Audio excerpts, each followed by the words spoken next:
Hello out there, all you wonderful people. This is Andre, the Game Idea Guy. Thank you once again for lending me your time and your ear and listening into another video from me, another Gamer's Thoughts video from me. Okay. When I made the video talking about the similarities between the Dark Souls situation and the Mass Effect situation, I didn't exactly fully explain why I feel it is too similar and it's not a good look for Namco Bandai. So, that's what I'm going to do right here, because I think that I came off as one of those people that got mad instantly and just reacted, which that's not the case. I just looked at it and that's what my thought was. Like, yeah, this is similar to that BS Mass Effect situation with EA. And there's reason to that. But firstly, I'm going to explain the differences between this situation and that situation to clarify that, yes, I thought about all this shit already. Firstly, the singular game of Dark Souls, I don't know why I spaced out on that, but the singular game of Dark Souls by itself is cheaper than the trilogy. It is actually half the price of the trilogy, which lines up with the pricing for all of the other versions of Dark Souls Remastered. It's half the price of the full trilogy at retail. But that's not counting sales and stuff. And like, savvy gamers can get that game for probably like $20 if they're like they know what they're doing. That said, the retail versions of Dark Souls 2 and 3 are $20 a piece. So all they did was basically package it up and make it an $80 compilation. I never said I was even upset about that. Like, honestly, I thought the pricing was going to be a little bit cheaper. I didn't see the pricing. That's my fault. I missed the pricing for the trilogy. I thought it was actually going to be cheaper than that. Still, I'm not angry about the fact that Xbox One and PS4 and PC are getting the trilogy. I'm not even angry, honestly. I'm analyzing the situation and looking at what I see in front of me. So, there's that. And then I think also, since this isn't a game, this isn't the third game in a series of games that requires data to be transferred along for you to get the complete story, you're not going to miss out on content from this specific version of Dark Souls versus what happened with Mass Effect Special Edition for the Wii U. That's another difference. Those are two things that lean positively in Namco Bandai's favor. Okay, now, the very, very similar things are this. The fact that the Nintendo platform that the game is coming to was easy to develop for and port to for this game. Like, whether people want to believe it or not, even if it would have taken a little bit of extra time, all three Mass Effect games could have been made into a trilogy for the Wii U, and they could have skipped making the singular special edition. Yes, it would have taken extra time. No one would have been mad about that. Yes, they could have put it out at $60, and no one would have been mad about that because the Wii U gamepad had the additional features to it. For that, if Wii U owners at that time got the compilation, they wouldn't have been pissed off to pay $10 extra because they were getting extra features that were not in the base games that the other platforms were getting. Fun fact also, the same thing happened with Mass Effect as it is with Dark Souls, where all those games were pretty much already on those platforms, with the exception, I think, of Mass Effect 1 for the PS3. So those games already existed on the other platforms anyway. So, like, it's the same situation, it's the same scenario. And on top of that, they're being released in similar time frames. And actually, in this case, this is where this lends more credence toward EA than it does Namco Bandai, because they're releasing the trilogy for all the other platforms the same day as they're releasing the remastered single game for the Switch.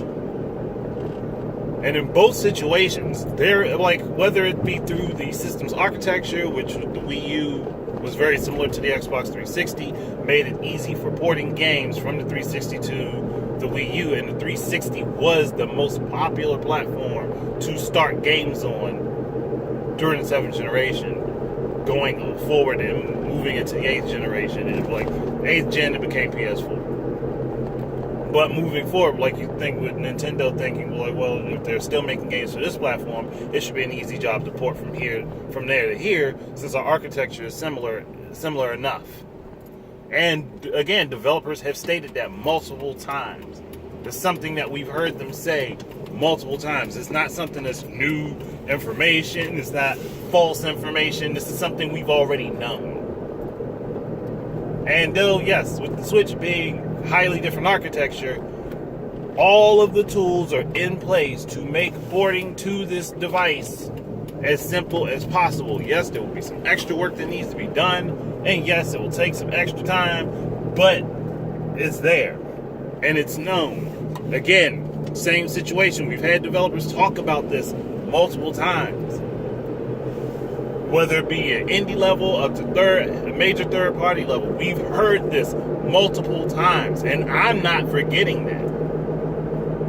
So in my mind, if you had the time to, well, I'm not saying that they would have had the time to release all of them together at the same time. Hell, the Switch version probably would have had to been a month or two late.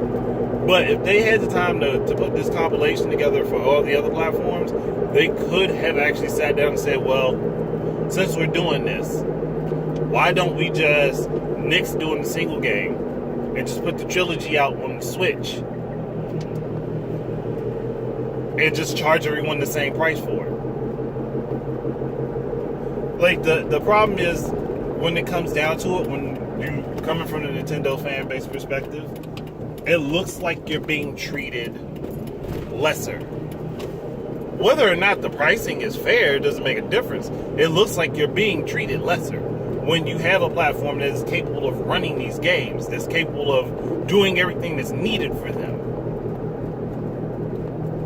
That's why I see people getting upset. That's why I'm in anticipation of that. I knew exactly what the fuck was going to happen. That's why I said it was a bad idea. You don't hear me saying fuck you Namco, fuck Namco Bandai, none of that in that video, because I wasn't actually angry. I was just pointing out the stupidity of the situation. It's there's a term for this, but I do not remember what it is. Like, but when you look at the situation and you analyze it enough, like you look at it, just think about how things are going to play out, which is basically what I did. It's one or two things. People are going to completely ignore it, and they're just going to go ahead and get the Switch version because that's what they want to have, because they can play it on the go, even if they're not going to get the other two games. Or that version of the game is going to sell so poorly that they will not put the other games in the series on the Switch. And I'm anticipating it to be the latter. Not because I'm vindictive or dislike Namco Bandai, just because I'm looking at the situation as objectively as I possibly can. And this is something that companies keep doing. Whether they realize it or not, this is what they keep doing. It doesn't matter if somebody wants to say, hey, you shouldn't be freaking out over this. Like, no, you don't have to freak out over it, but come on. I'm not even going to say common sense. But logically speaking, if I see that there is more and something better there, over there, that I can get, and I'm still getting the same thing that I would get here, minus one or two bells and whistles, I'm going to go over there and get that instead. That's just how that's how people are. And they're not accounting for the people who may not have even played this. Like, when we're thinking about it, we're not accounting for the people who may not have played this at all, even if they own the other platforms, because they might just not have, it might not have been on their radar. Like, and now it's something that they're considering getting. So there's a lot of things to look at in this situation. Like, and I'm not going to just undermine one because there's some slight differences between situations between the situation with EA and Mass Effect and Namco Bandai and Dark Souls. There's some slight differences in how it was handled, but honestly, either way, it still just looks bad. And it would cause people to not want to purchase stuff from that company. It'll cause them to pull back. I've seen, like, how many times have we seen this happen with the Nintendo fan base, where they feel like they've been done wrong and they completely ignore a company. And it's not like this is some new shit. This is something that happens regularly. That's why I feel for Gears for Breakfast, because I don't think a Hat in Time is going to do well. I would like with their attitude problem. But that's something I've already talked enough about. I've already gone into detail on that and what I think about it. But I just wanted to do that. Like, I know I didn't need to do it, like, but I think it was warranted. So you can dislike me, you can say I'm wrong. Like, my opinion on this is not changing. Not because I'm some fucking stubborn asshole, like, no, I can't be a stubborn asshole. Like, but my opinion isn't changing because I see where the situation is potentially going. Now, I hope I'm wrong. I do honestly hope that I'm wrong. But history kind of already told me where this may lead to. And again, with the fact that the situations are similar enough, outside of some minor differences, that's what I see. So you can take it as you want.